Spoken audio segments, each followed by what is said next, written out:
नमस्कार, स्वागत है आपका। मैं हूं आपके साथ सपना दीपक मदेशिया। बुलेटिन का आगाज करेंगे। दिल्ली में साउथ सेक्रेटरी नीना मल्होत्रा ने जानकारी दी है कि प्रधानमंत्री नरेंद्र मोदी 15 से 16 दिसंबर 2025 तक जॉर्डन के हशमाइट किंगडम के बायलेटरल दौरे पर जाएंगे और यह पीएम मोदी का जॉर्डन का पहला पूर्ण द्विपक्षीय दौरा होगा। ये यात्रा भारत जॉर्डन के बीच कूटनीतिक संबंधों के 75 वर्ष पूरे होने के विशेष अवसर पर हो रहे हैं।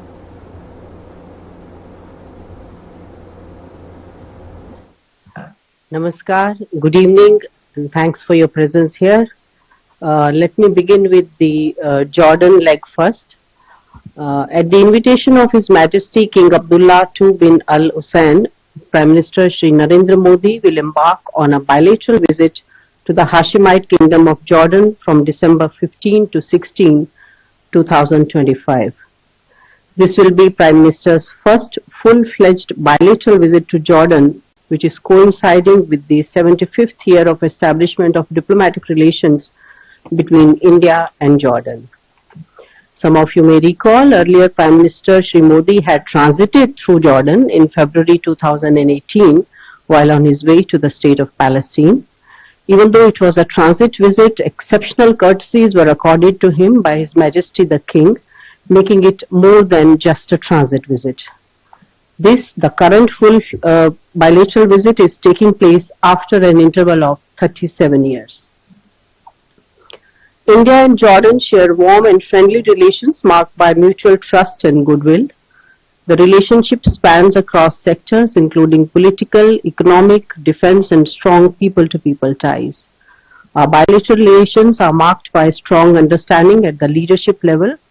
Since the last visit of His Majesty in 2018, both the leaders have met 4 times, with the latest being on the sidelines of the G7 summit in Italy in June 2024. The leaders are in touch with each other telephonically as well, and both the leaders also spoke recently in April 2025 after the ghastly Pahalgam terror attacks, during which His Majesty condemned the terror attacks and said that terrorism should be rejected in all its forms and manifestations. His Majesty also reiterated his support for India's fight against terrorism, and both countries have cooperated in counter-terrorism, including by India's participation in the initiatives launched by His Majesty, such as the Aqaba process. India and Jordan also share strong economic ties, with India being the 3rd largest trading partner of Jordan, and the bilateral trade between the two countries is valued at $2.8 billion. Jordan is also a leading supplier of fertilizers for us, particularly phosphates and potash. There is also a joint venture named Jordan India Fertilizer Company JIFCO, with an investment of $860 million between IFCO of India and Jordan Phosphates Mines Company JPMC of Jordan. In the field of investment, there are around 15 government companies with an investment of $500 million located in the qualified industrial zones of Jordan. Jordan is home to a vibrant Indian diaspora of over 17,500 who are employed in different sectors such as textiles, construction, manufacturing and others. As regards connectivity, Royal Jordanian has recently started direct flights between Amman and Mumbai and plans to expand their operations to New Delhi.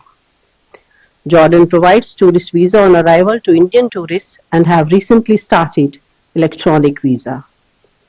As regards the program of the visit, Prime Minister will arrive in Amman on 15th of December. On the same day, he will meet His Majesty King Abdullah II for a one-on-one talk, to be followed by delegation-level talks.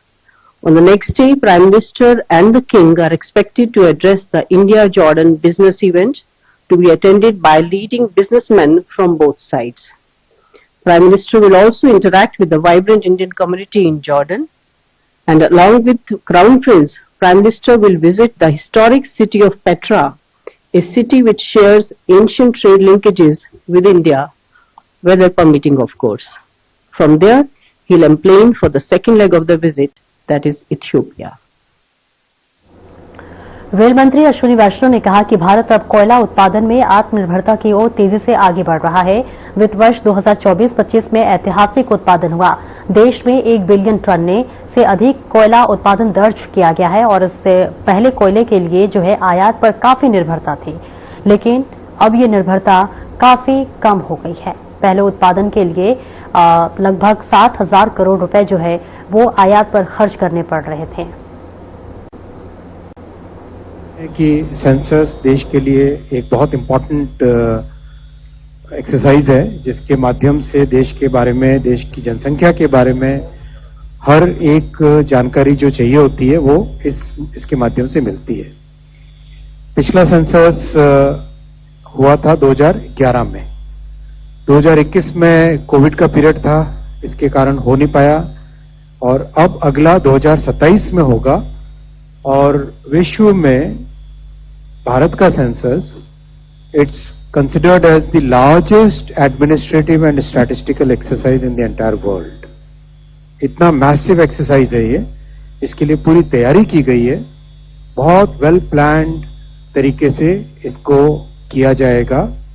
And lot of digital technologies will be used in census this time. इसका legal basis हम सब जानते हैं, census act है और census के rules हैं। 16 जून 2025 में गैजेट नोटिफिकेशन पब्लिश हुआ था सेंसस 2027 का। आज इसके लिए बजट अप्रूव हुआ है 11,718 करोड़ रुपीस का। सेंसस देश की जनसंख्या को एक पर्टिकुलर पॉइंट ऑफ टाइम में इन्यूमरेट करता है। What is the population? What is the characteristic of the population at a particular point of time? So that's why it's very important to have a reference date. Reference date रखी गई है 0 hours of 1st March 2027, यानी 28th February और 1st March की जो midnight है, वो midnight hour will be the reference date for reference hour for entire census. Snow bound areas के लिए इस रेफरेंस आवर को डिसाइड किया गया है 1 अक्टूबर के 0 आवर्स को। 1 अक्टूबर 2026 के 0 आवर्स को स्नो बाउंड एरियाज के लिए डिसाइड किया गया है। स्नो बाउंड एरियाज में अपने खुद के चैलेंजेस हैं, इसलिए ये डिफरेंशिएशन हमेशा रखा जाता है। सेंसस 2 फेजेस में होगा। There will be 2 phases of the census. Phase 1 which will be followed by phase 2. Phase 1 में housing enlisting and housing census, which means कहां पे घर है, कितने देश में घर है, घर के अंदर क्या फैसिलिटीज है, पानी, बिजली, कनेक्टिविटी, कहीं पे कोई व्हीकल है किसी के पास, वो सब चीजें हाउस इन्यूमरेशन, हाउस लिस्टिंग और हाउसिंग सेंसस के नाम से गिनी जाती। That becomes the reference for population enumeration. कितने घर है उससे रेफरेंस बनता है पॉपुलेशन इन्यूमरेशन का। So house listing and housing census will be done between April to September 2026 और इसमें राज्य सरकारों के साथ काम किया जाएगा। राज्य सरकार जिस महीने में कंफर्टेबल हो उस हिसाब से इसका डिसीजन लिया जाएगा। We believe in cooperative federalism. प्रधानमंत्री जी हमेशा कोऑपरेटिव फेडरलिज्म की बात करते हैं। कोऑपरेटिव फेडरलिज्म में उसके तहत even though it's A union subject, केंद्र सरकार और राज्य सरकार मिलकर जिन पर्टिकुलर डेज में हाउस लिस्टिंग और हाउसिंग सेंसस होगा वो operation HLO house listing operation की डेट्स तय करेंगे। After house listing second phase population enumeration will be done और पॉपुलेशन एन्यूमरेशन में हर एग्जैक्ट कितनी पॉपुलेशन है व्यक्ति में, मतलब जो हमारे जनसंख्या के कई बेसिक पैरामीटर्स हैं उन पैरामीटर्स का एन्यूमरेशन इसमें किया जाएगा। मैं डिटेल में आपको बताता हूं। इसमें यह किया जाएगा फरवरी 2027 में और स्नो बाउंड एरियाज के लिए सितंबर 2026 में किया जाएगा हाउस लिस्टिंग एन्यूमरेशन। फेज 1 जैसा आपको बताया, फेज 1 में फोकस रहेगा हाउस होल्ड्स के अंदर क्या एमिनिटीज हैं, हाउसिंग कंडीशन कैसी है, कच्चा घर है, पक्का घर है, घर में कितने रूम्स हैं, किस तरह से घर में कोई व्हीकल है, घर में इलेक्ट्रिसिटी कनेक्शन कैसा है, वो सब चीजें फर्स्ट फेज में की जाएगी। And that will be the base for phase 2, जिसमें बहुत इंपॉर्टेंट है demographic, socio cultural and economic parameters का इन्यूमरेशन किया जाएगा पूरी जनसंख्या का। Age, gender, educational status, religion, mother tongue, कौन सी लैंग्वेजेस बोलते हैं, डिसेबिलिटी है कोई, सोशल स्टेटस क्या है, एंड मोस्ट इंपॉर्टेंटली कास्ट का इन्यूमरेशन भी इसमें सेंसस में होगा। माइग्रेशन हुआ है घर से, फर्टिलिटी, ऑक्यूपेशन, हर चीज का, हर बेसिक पैरामीटर का इसमें इन्यूमरेशन किया जाएगा। ये फरवरी 2027 के हिसाब से किया जाएगा, भारत के कानूनों के हिसाब से, भारत के संविधान की जो व्यवस्था है उसके हिसाब से किया जाएगा। रिविजनल राउंड इसका 1 से 5 मार्च। कभी कोई एरर रह जाता है तो somebody would like to make a case की मेरा गलत मैंने कह दिया था, तो उसका एक रिविजनल राउंड होता है। स्नो बाउंड एरियाज में सितंबर 2026 में फेज 2 किया जाएगा। ये सेंसस अपने आप में एक अनूठा सेंसस होगा। This will be a very unique way of doing census, because देश में इन 11 वर्षों में एक डिजिटल क्रांति आई है। Digital technologies are part of our life today. हर एक व्यक्ति के जीवन में डिजिटल टेक्नोलॉजीज का आज उपयोग है, चाहे पेमेंट हो, चाहे डिजी लॉकर हो, हर तरीके से डिजिटल व्यवस्थाओं का देश में उपयोग हो रहा है। This will become the first ever digital census. First ever digital census में मैसिव एक्सरसाइज की गई है, और सबसे बड़ी बात है कि पर्सनल डेटा प्रोटेक्शन का जो कानून बना है, DPDP, digital personal data protection act, उसके तहत जितने प्रोटेक्शंस और जो राइट्स सिटीजन्स को दी गई है उनका इसमें ध्यान रखा गया है। बहुत इंपॉर्टेंट है ये फैक्टर, उनका ध्यान रख के सेंसस को कंप्लीट इसका डिजिटल डिजाइन किया गया है। Census monitoring and management system का एक प्रॉपर पोर्टल होगा which will be available on the mobile phone also, क्योंकि इसमें सेल्फ इन्यूमरेशन की भी व्यवस्था है। जियो टैगिंग, हाउस लिस्टिंग के लिए, डिमार्केशन के लिए प्रॉपर लैंडमार्क का नोटिफिकेशन, लैंडमार्क को डिजिटली मेजर करना बहुत ही एक प्रॉपर वे में किया जाएगा, और बहुत अच्छे स्ट्रांग रोबस्ट सिक्योरिटी फीचर्स, जैसा आपको बताया, digital personal data protection act के तहत इसमें किए जाएंगे। और कास्ट इन्यूमरेशन का already cabinet committee on political affairs ने कुछ महीनों पहले इसका फैसला लिया था, आप सबकी जानकारी में है ही है। सेल्फ इन्यूमरेशन का भी एक ऑप्शन रहेगा। पोर्टल के थ्रू सेल्फ इन्यूमरेशन का भी इसमें ऑप्शन रहेगा।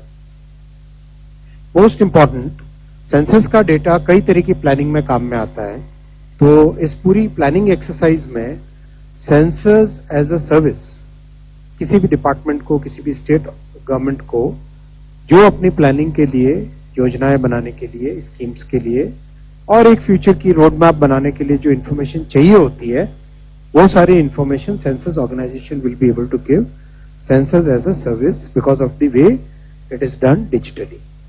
ये डिजिटल सेंसस का एक बहुत बड़ा एडवांटेज होगा, बिकॉज कई वर्षों तक इसका बेनिफिट मिलता रहे, वो फैसिलिटी इसमें अवेलेबल होगी। करीब 30 लाख फील्ड फंक्शनरीज इसमें काम करेंगे, which means about 1 crore human days का इसमें एम्प्लॉयमेंट जनरेट होगा। बहुत मैसिव एक्सरसाइज है, अवेयरनेस क्रिएट की जाएगी, लास्ट माइल एंगेजमेंट, कैसे फील्ड ऑपरेशंस में स्टेट गवर्नमेंट के साथ मिलकर इन्यूमरेटर्स को हमें रिक्रूट करना है, वो सब चीजें इसमें सेंसस में की जाएगी। साथियों, ये बहुत इंपॉर्टेंट एक्सरसाइज है देश के डेमोक्रेसी के लिए, देश की संवैधानिक व्यवस्था के लिए, इसीलिए इस पे बहुत फोकस किया गया है।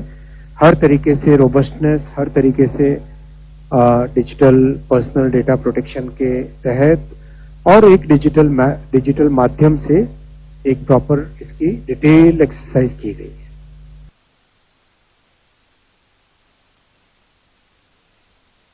एवं कृषक पाठशाला का आयोजन किया गया, जिसमें मुख्यमंत्री योगी आदित्यनाथ ने शिरकत की। सीएम योगी ने किसान पाठशाला में सभी का स्वागत करते हुए संबोधित किया। सीएम योगी ने क्या कुछ कहा, आइए आपको सुनवाते हैं। प्रगतिशील किसान सम्मेलन खेती की बात खेत पर एवं किसान पाठशाला के शुभारंभ के अवसर पर आयोजित आज के इस सम्मेलन में मेरे साथ समारोह में उपस्थित उत्तर प्रदेश सरकार में कृषि और कृषि शिक्षा के मंत्री श्री सूर्य प्रताप शाही जी, विभाग के राज्य मंत्री सरदार बलदेव सिंह ओलख जी,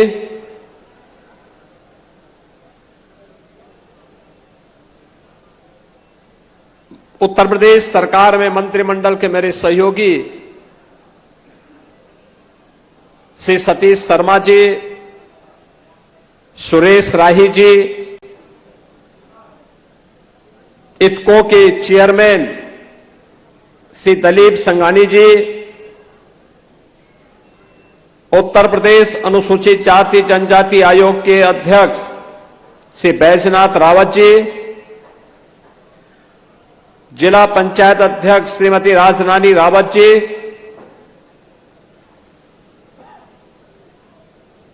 विधान परिषद सदस्य श्री अंगद सिंह जी, अवनीश कुमार सिंह जी,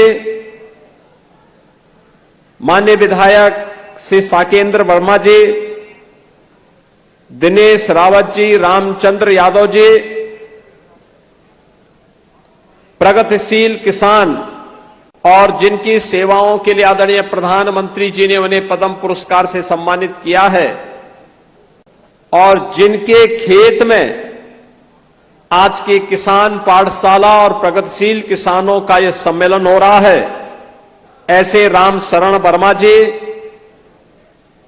पूर्व सांसद और भारतीय जनता पार्टी की प्रदेश की महामंत्री श्रीमती प्रियंका रावत जी, किसान मोर्चा के प्रदेश के अध्यक्ष कामेश्वर सिंह जी, पूर्व सांसद उपेंद्र रावत जी,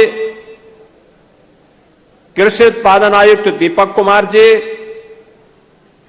इफको के उपाध्यक्ष श्री बलबीर सिंह जी, प्रमुख सचिव कृषि से रविंद्र कुमार जी और आज के इस कार्यक्रम में उपस्थित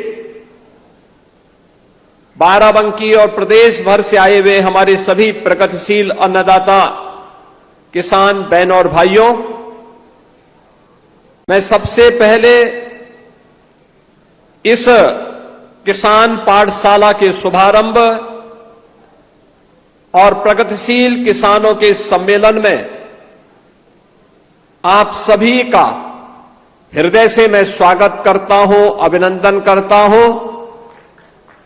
मैं प्रदेश के प्रगतिशील किसान और पद्म पुरस्कार से सम्मानित श्री राम शरण वर्मा जी को अपने कृषि फार्म में इस अभिनव कार्यक्रम को आगे बढ़ाने के लिए हृदय से धन्यवाद देते हुए आज की इस किसान पाठशाला कार्यक्रम के 8वें संस्करण को आगे बढ़ाते हुए मुझे अत्यंत हार्दिक प्रसन्नता की अनुभूति हो रही है। बहनों और भाइयों, उत्तर प्रदेश देश की सबसे बड़ी आबादी का राज्य है। 25 करोड़ की आबादी इस राज्य में निवास करती है और 25 करोड़ लोगों की भावनाओं के अनुरूप यहां का विकास हो, वह समग्र विकास की दूरी उत्तर प्रदेश दिखाई दे, ये पिछले 11 वर्षों में आदरणीय प्रधानमंत्री मोदी जी के मार्गदर्शन में उत्तर प्रदेश के प्रत्येक नागरिक ने महसूस किया है। उत्तर प्रदेश अत्यंत उर्वरा भूमि है, पर्याप्त जल संसाधन है, बेहतर कनेक्टिविटी से अब आच्छादित हुआ है। किसान जिन सुविधाओं के लिए पहले तरसता था, आज डबल इंजन सरकार ने उन सभी सुविधाओं से उसे आच्छादित करने का परिणाम है कि उत्तर प्रदेश आज के दिन पर देश के अंदर सर्वाधिक कृषि उत्पादन करने वाला राज्यों में से एक है।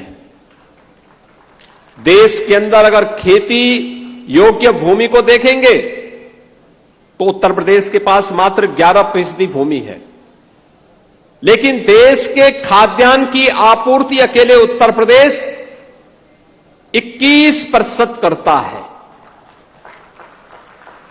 और यह तब हो पाया जब वह डबल इंजन की सरकार ने उसे प्रधानमंत्री जी के विजन के अनुरूप बीज से बाजार तक की सुविधा से किसान को आच्छादित किया।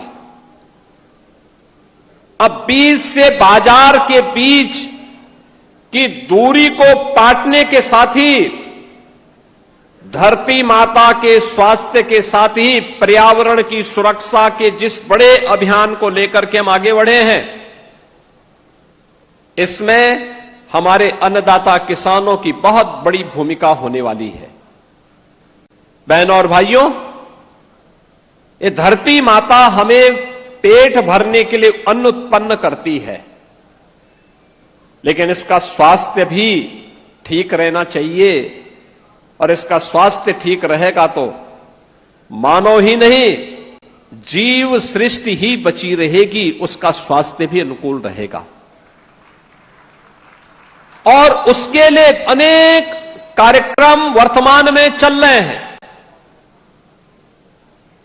प्रधानमंत्री जी ने national mission of natural farming के जिस अभियान को आगे बढ़ाया है, ये उसी कड़ी का हिस्सा है। हमेशा प्रधानमंत्री जी इस बात को कहते हैं कि किसान की आमदनी को बढ़ाने का पहला मंत्र है लागत कम हो, उत्पादन ज्यादा हो। लागत कम हो, इसके लिए अन्नदाता किसान को समय पर बीज मिले, समय पे खाद मिले, सिंचाई के बेहतर सुविधा हो, वैज्ञानिक तरीके को अपनाया जाए, ये संभव है। और जिन प्रगतिशील किसानों को मैं किसान पाठशाला के आज के इस कार्यक्रम में आप सबका हृदय से अभिनंदन करता हूं। आदरणीय प्रधानमंत्री जी की मंशा के अनुरूप खेती की बात खेत में, और आज एक किसान पाठशाला प्रदेश के अत्यंत प्रगतिशील किसान श्री राम शरण वर्मा जी के इस फॉर्म में हम लोग आयोजित करके वास्तव में खेती क्या है, खेती की चुनौतियां क्या हैं, कम लागत और अधिक उत्पादन से हम कैसे अन्नदाता किसान को खुशहाल करके देश को समृद्ध बना सकते हैं, इसके बारे में बहुत नजदीक से यहां पर देख रहे हैं। और मैं अभिनंदन करूंगा श्री राम शरण वर्मा जी और उनके साथ के उन सभी प्रगतिशील किसानों का, जिन्होंने अपनी मेहनत से उत्तर प्रदेश को एक नई पहचान खेती और खेती से संबंधित उन सभी सेक्टर में दी है। आज के इस पाठशाला के अवसर पर मैं आप सभी अन्नदाता किसानों से कहूंगा कि आप भी अपने यहां कुछ करिए। आप में से बहुत सारे किसान अलग अलग क्षेत्र में, कोई एग्रीकल्चर में, कोई वेजिटेबल में, कोई ऑर्गेनिक फसलों में, कोई डेयरी के सेक्टर में कुछ न कुछ नवाचार कर रहा है। और आपने देखा होगा कि कम लागत अधिक उत्पादन के लिए समय पे खेती, अच्छा बीज और समय पे देखभाल हो जाए तो हम उस लक्ष्य को जरूर प्राप्त कर सकते हैं। अत्यंत दुर्बरा भूमि है, तो डबल इंजन की सरकार अपने अन्नदाता किसानों की खुशहाली के साथ साथ प्रदेश के विकास में और विकसित भारत के निर्माण में उनकी भूमिका का सहयोग करना चाहती, लेना चाहती। फिलहाल इस बुलेटिन में इतना ही। नमस्कार।